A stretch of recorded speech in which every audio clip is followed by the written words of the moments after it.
Hello guys, this is Priyansh Gautam here. कैसे हो आप सब? आई होप आप सभी अच्छे होंगे, मज़े कर रहे होंगे, एंजॉय कर रहे होंगे। तो फाइनली अभी बेसिकली क्या चल रहा है, अभी जेईई मेंस का 4th अटेम्प्ट चल रहा है, राइट।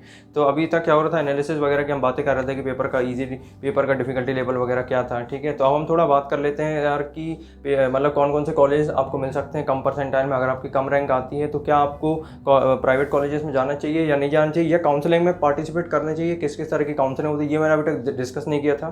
तो ये सब आज के वीडियो में डिस्कस करने वाला हूँ, ठीक है। तो आपका मतलब पूरी तरह से माइंड क्लियर हो जाएगा इस वीडियो के पूरे एंड तक, ठीक है। तो बस आप पूरे एंड तक बने रहना, जो भी मैं बताऊँ बस उसको ध्यान से समझते चलना है। तो अभी 2 अटैम्प्ट और मतलब 2 शिफ्ट और मतलब 2 एग्जाम और बाकी हैं, तो वो भी जल्दी कवर हो जाएंगे, 31 को और 1 को, ठीक है। तब तक आप जिसका भी पेपर है 31 को और 1 को, तो आप लोग अच्छे से पढ़ाई करते रहना। 3 दिन का बीच में गैप है, ठीक है। तो अभी मैं आपको थोड़ा बहुत काउंसलिंग के बारे में बता देता हूँ कि आपके अगर कम परसेंटाइल है तो आपको कौन से कॉलेज में एडमिशन मिल सकता है, कहाँ आपको जाना चाहिए, कहाँ नहीं जाना चाहिए, ठीक है। तो मैं आपको गाइड करने की पूरी कोशिश करूँगा, ठीक है। तो बस वीडियो को पूरी एंड तक देखना। और आपके माइंड में जो कन्फ्यूजन कि प्राइवेट कॉलेज जाना चाहिए नहीं जाना चाहिए या किस में मतलब देखना चाहिए, तो मैं आपको पूरी तरह से क्लियर कर दूंगा, बता दूंगा, ठीक है। तो बस वीडियो को पूरी एंड तक देखना, ठीक है। बिना किसी तरीके की शुरुआत करते हैं। सबसे पहले देखो, आपको मैं एनआईटी के बारे में बताता हूँ कि अगर सबसे शुरुआत करें हम एनआईटी से, ठीक है, जिसकी परसेंटाइल अगर मान लो अभी 90 या उसके आसपास है, 99 या 90 से के बीच में, तो आपको कौन सा कॉलेज मिल सकता है तो मैं आपको बता देता हूँ, ठीक है। तो सबसे पहले हम एनआईटी की बात करते हैं, फिर उसके बाद बात करेंगे कि आपका अगर परसेंटाइल कम है तो आपको क्या करना चाहिए। एनआईटी की हम बात कर रहे हैं तो यहाँ पे देखो, होम स्टेट कोटा की नाम की एक चीज़ होती है। होम स्टेट कोटा बेसिकली क्या होता है, जहाँ से जैसे स्टेट से आपने अपनी क्लास 12 पूरी की, जैसे स्टेट बोर्ड से आपने अपनी क्लास 12 पूरी करी, वही उसी को कहते हैं होम स्टेट। यार मतलब वहाँ पे जो होम स्टेट लगता है, मान लो एमपी है या फिर यूपी है, ठीक है, तो वो आपका होम स्टेट कहलाता है। उस स्टेट के अंदर बहुत सारे एनआईटीज आते हैं। एनआईटी मतलब नेशनल इंस्टीट्यूट ऑफ टेक्नोलॉजी। तो एनआईटी कॉलेजेस आते हैं जो कि गवर्नमेंट कॉलेजेस होते हैं, जिसमें अगर आप कट ऑफ क्लियर करते हो तो आपको उनमें एडमिशन मिलता है। और बेसिकली होता है कि होम स्टेट कोटा से होता है कि आपको कम रैंक में मतलब अच्छी ब्रांचेस भी मिल जाती हैं और कॉलेजेस भी मिल जाते हैं, ठीक है। जनरल कैटेगरी की अगर हम बात कर लेते हैं, होम स्टेट कोटा मान लो आपका कोई भी होम स्टेट कोटा हो सकता है, यानी कि जिस भी स्टेट में आप हो, अपने स्टेट को आप पहले देखो और जहाँ पे आप हो वहाँ पे आपके स्टेट में कौन सा एनआईटी है, ठीक है। तो उस एनआईटी में आप देखो कि उसकी कौन कौन सी ब्रांचेस हैं, क्या क्या क्लोजिंग रैंक है, जिससे आपको आइडिया लगेगा।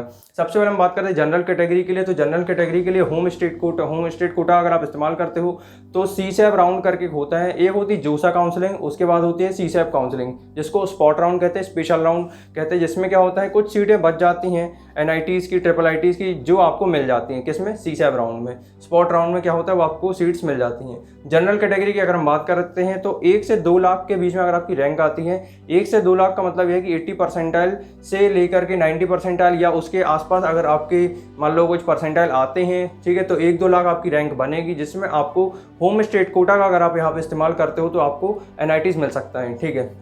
इसमें ब्रांचेस मैं आपको बताऊंगा कौन कौन सी होती हैं, ठीक है। और ईडब्ल्यूएस की अगर बात करें तो ईडब्ल्यूएस के लिए 1 से 1.5 लाख के बीच में अगर आपकी रैंक आती है, यानी कि 85 परसेंटाइल, 90 परसेंटाइल या उसके आसपास आपकी रैंक आती है, तो इसमें भी आपको एनआईटी मिल सकता है होम स्टेट कोटा का अगर आप इस्तेमाल करते हो तो। ओबीसी कैटेगरी की बात करें तो 2 लाख से 2 लाख 30 लाख यानी कि 2 से 2.5 लाख रैंक में भी आपको क्या है, एनआईटीज़ मिल जाते हैं होम स्टेट कोटा का इस्तेमाल करके, ठीक है। एससी कैटेगरी के लिए 2 से 2.5 लाख रैंक में मिलता है। एसटी कैटेगरी के लिए भी 2 से 2.5 लाख, मतलब कि 2-2.5 लाख के बीच में अगर आपकी रैंक आ रही है ना, तो डेफिनेटली मान के चलो 80 परसेंटाइल के अंदर भी आपको होम स्टेट एनआईटी मिल सकता है, ठीक है। जिस भी स्टेट में आप हो उसमें आप डिपेंड करता है कि किसका क्या क्या रैंक कट ऑफ है, ठीक है। तो यहाँ पे हम बात कर रहे हैं किसकी, होम स्टेट कोटा की। अब ब्रांचेस की अगर बात करें तो ब्रांचेस आपकी जैसे केमिकल हो गई, है ना, उसके अलावा माइनिंग इंजीनियरिंग हो गई, मेटलर्जी हो गई, ठीक है, सिरेमिक हो गई, टेक्सटाइल इंडस्ट्री हो गई, बायोटेक्नोलॉजी हो गई। जितने भी एनआईटी है उसमें सबसे कॉमन रहती है बायोटेक। तो बायोटेक टेक्नोलॉजी से होता क्या है यार कि आप एटलीस्ट एक ब्रांच मिल जाती है आपको कम परसेंटाइल में, कम रैंक में, जिससे आपको क्या होता है सेंटर मतलब आपको मिल जाता है, एनआईटी मिल जाता है, ठीक है।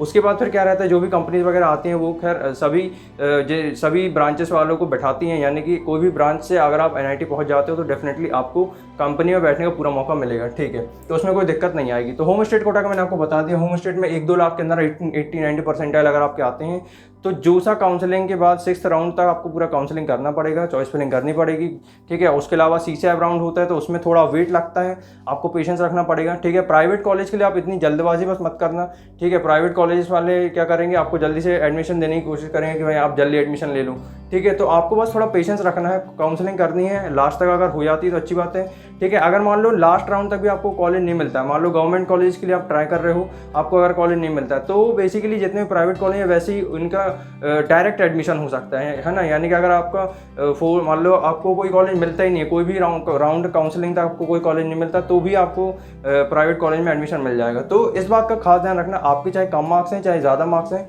आप चाहे कोई भी बच्चे, तो आप काउंसलिंग में पार्टिसिपेट ज़रूर करना, ठीक है।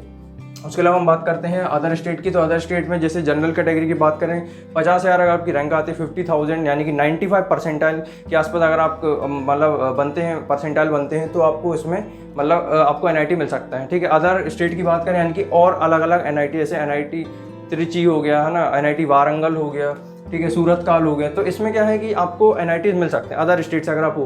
तो 50,000 रैंक रहती है, यानी कि 95-96 परसेंटाइल के आसपास अगर आपके रहते हैं, तो यानी कि लास्ट ब्रांचेस जैसे कि बायोटेक्नोलॉजी और उसके अलावा, ठीक है, CS के लिए तो 99 परसेंटाइल चाहिए होता है। बाकी मतलब कि 5,000 10,000 रैंक ऐसी उसमें चाहिए होती है, ठीक है। तो इसके अलावा बात करते हैं EWS के लिए। तो EWS के लिए 48 के यानी कि 50,000 रैंक EWS वालों को भी चाहिए, ये CRL रैंक है, ठीक है।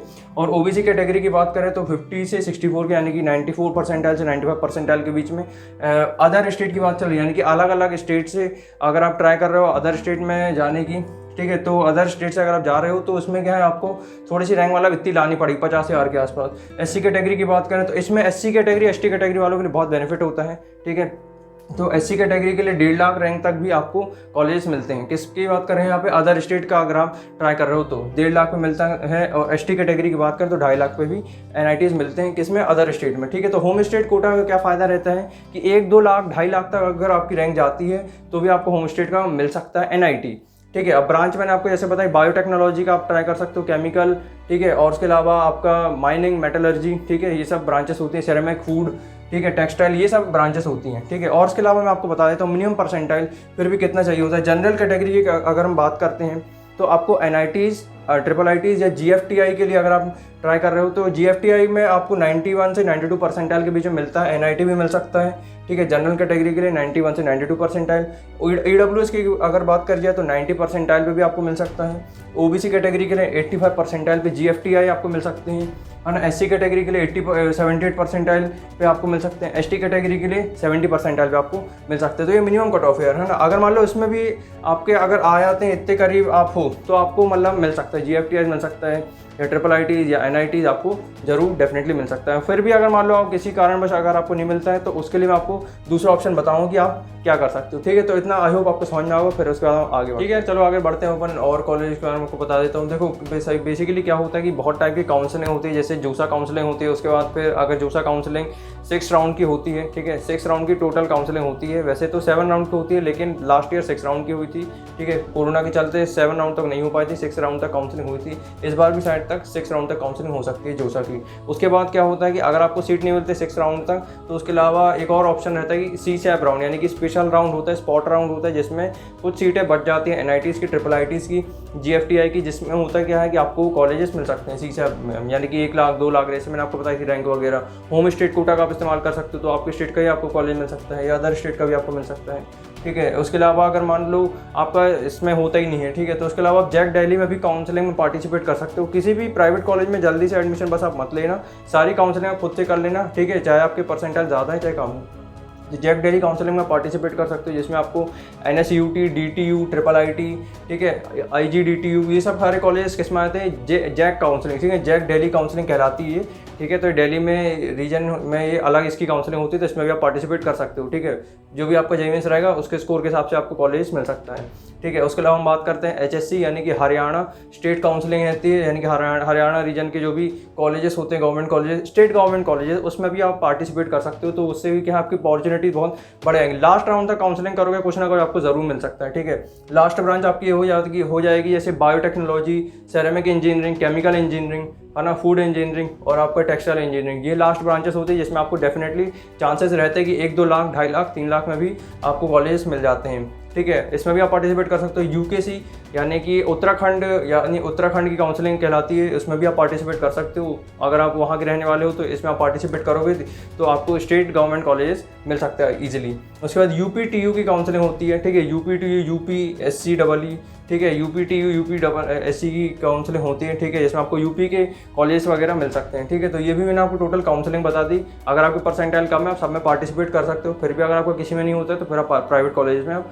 एडमिशन ले सकते हो। उसमें डायरेक्ट एडमिशन हो सकता है, बट एटलीस्ट आप एक बार ट्राई जरूर करके देखना, ठीक है। उसके अलावा CSAB की बात करते हैं तो CSAB राउंड में यानी कि स्पॉट राउंड में आपको जो NIT मिल सकते हैं उसकी हम बात करते हैं। जैसे NIT अगरतला आपको मिल सकता है, दुर्गापुर मिल सकता है, बायोटेक में फेमस है, बायोटेक आपको उसमें कम मतलब कम परसेंटाइल कम रैंक में भी आपको मिल जाता है। NIT Durgapur, NIT Agartala, NIT Nagpur, ठीक है, MNIT नागपुर भी बोलते हैं इसको, ठीक है। जलंधर, NIT जलंधर भी आपको मिल सकता है। कैलीकट भी, NIT कैलीकट भी आपको मिल सकता है, ठीक है। NIT भोपाल आपको मिल सकता है, NIT सूरत आपको मिल सकता है, NIT मेघालय, ठीक है, नागालैंड, NIT श्रीनगर आपको मिल सकता है। ये सबसे आसान रहता है श्रीनगर पर एडमिशन पाना, ठीक है। NIT पटना में आपको मिल सकता है, NIT जमशेदपुर मिल सकता है। तो CSAB राउंड में ज़्यादातर इसके चांसेस रहते हैं इन कॉलेजेस के। तो अगर आपके होम स्टेट कोटा का इस्तेमाल करते हो तो डेफिनेटली आपको ये मिल सकता है, या फिर अदर स्टेट का भी आप इस्तेमाल करोगे तो आपको कुछ ना कुछ तो CSAB राउंड में मिल जाएगा, ठीक है। IIST शिवपुर भी एक कॉलेज मिस हो गया, ये इसमें भी आप ट्राई कर सकते हो। अगर फिर भी आपका इनमें से नहीं होता है तो आप प्राइवेट कॉलेज में जा सकते हो, ठीक है।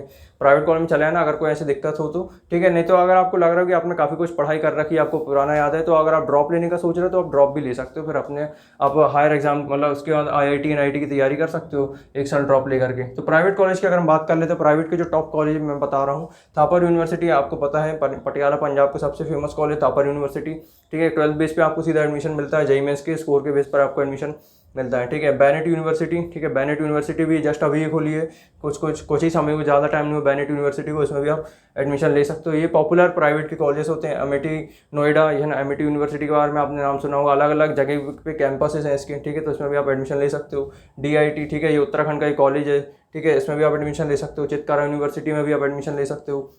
ग्राफिक एरा, ठीक है, ये भी देहरादून का सबसे फेमस कॉलेज है, देहरादून का प्राइवेट का सबसे अच्छा कॉलेज है। ग्राफिक एरा में भी आप ले सकते हो। UP है देहरादून का, ये भी एक कॉलेज है, ठीक है। तो ये प्राइवेट के अच्छे कॉलेज है, अगर आप चाहते हो तो आप चाहते के इनमें एडमिशन ले सकते हो। और एक चीज़ का ध्यान रखना, स्कॉलरशिप कई कॉलेजेस में होती है, मतलब कि आप अगर SC ST OBC कैटेगरी से बिलोंग करते हो और अगर आपके JEE मेंस में अच्छे स्कोर आए हुए हैं तो प्राइवेट कॉलेज में बेसिकली क्या होता है, फीस कम हो जाती है ना, उसमें स्कॉलरशिप आपको मिलती है। तो स्कॉलरशिप का फ़ायदा ज़रूर उठा सकते हो इन कॉलेजेस में, या अदर किसी प्राइवेट कॉलेज में आप जाते हो तो उसमें आप फ़ायदा उठा सकते हो, ठीक है। CSE की अगर हम बात कर लेते हैं तो NIT के लिए CSE का मिनिमम कट ऑफ क्या हो सकता है, तो मैं आपको बता देता हूँ। अगर आप होम स्टेट या अदर स्टेट से हो तो मैं आपको बता देता हूँ। तो 5,000 35,000 के आसपास रैंक अगर आपकी आती है, ठीक है, इसमें अगर 95 परसेंटाइल 96 97 के आसपास अगर आपके परसेंटाइल आते हैं तो आपको CSE मिल सकती है, ठीक है। और जनरल कैटेगरी की बात करें तो 99 परसेंटाइल 99.5 परसेंटाइल पे आपको CSE मिल सकती है, 98 पे भी मिलती है, 97 पे भी मिलती है, 96 तक आपको मिल सकती है, ठीक है, CSE, ठीक है। मतलब कि 50,000 से 40-50,000 रैंक से आपके अंदर होनी चाहिए ना। अगर आपकी 20,000 रैंक आ रही, 30,000 रैंक आ रही तो आपको CSE ज़रूर मिल सकता है। OBC कैटेगरी की बात करें तो 19,000 14,000 या 14,000, ठीक है, यानी कि और से पहले 10,000 5,000 4,000 मतलब इतने भी अगर आपकी रैंक आ रही है OBC में तो आपको CSE ज़रूर मिल जाएगा। ST कैटेगरी की बात करें तो 1 लाख के में भी मिलता है होम स्टेट कोटा का अगर इस्तेमाल किया जाए, या फिर अदर स्टेट की बात करें तो 38K पे भी आपको मिल सकता है, ठीक है। तो SC कैटेगरी की अब बात करते हैं तो SC कैटेगरी के लिए 50,000 पे मिल सकती है आपको CSE, 1 लाख पे भी आपको CSE मिल सकती है, या 1.5 लाख पे भी CSE मिल सकती है, ठीक है। तो CSAB राउंड में भी ये इसके चांसेस रहते हैं ज़्यादातर, ठीक है। तो EWS की बात करें तो 12,000 मेल के लिए और 21,000 फीमेल के, यानी कि 12,000 रैंक अगर आपकी आती है मेल में तो आपको CSE मिल सकता है। और फीमेल के लिए बात करें तो 21,000 यानी कि 21,000 अगर आपकी रैंक आती है तो आपको CSE मिल सकता है EWS कैटेगरी से अगर आप हो तो, ठीक है। तो मैंने आपको बता दिया मिनिमम कट ऑफ CSE का बता दिया, और ब्रांचेज जैसे biotechnology, ceramic, chemical, food, textile, ठीक है। तो अगर आप में काउंसलिंग पूरी तरह से अपना पार्टिसिपेट करूँ, ठीक है, जो जैसा भी आपका स्कोर है, अगर इन सब में आपका नहीं होता है तो फिर उसके बाद प्राइवेट स्टूडेंट रूट में आप जा सकते हो। तो इसी के साथ आई होप आपको वीडियो बहुत पसंद आया होगा, आपके सारे डाउट्स मैंने क्लियर कर दिए होंगे। तो अगर आपको वीडियो अच्छा लगा तो जरूर लाइक कर देना, और अगर आप न्यू आए हैं तो सब्सक्राइब जरूर करना। इस तरीके से आप मेरे को प्यार दो, सपोर्ट देते रहना, ताकि मैं आपके लिए और अच्छा कंटेंट, रेगुलर कंटेंट लेके आऊँ, ठीक है। और अगर आपको कोई भी डाउट है तो आप मेरे से कमेंट सेक्शन में बता सकते हो, और ये भी बता सकते हो कि आपको वीडियो कैसा लगा। शेयर जरूर कर देना है। मिलते हैं अपन नेक्स्ट वीडियो में, तब तक के लिए all the best, love you all, take care, bye bye, thank you so much.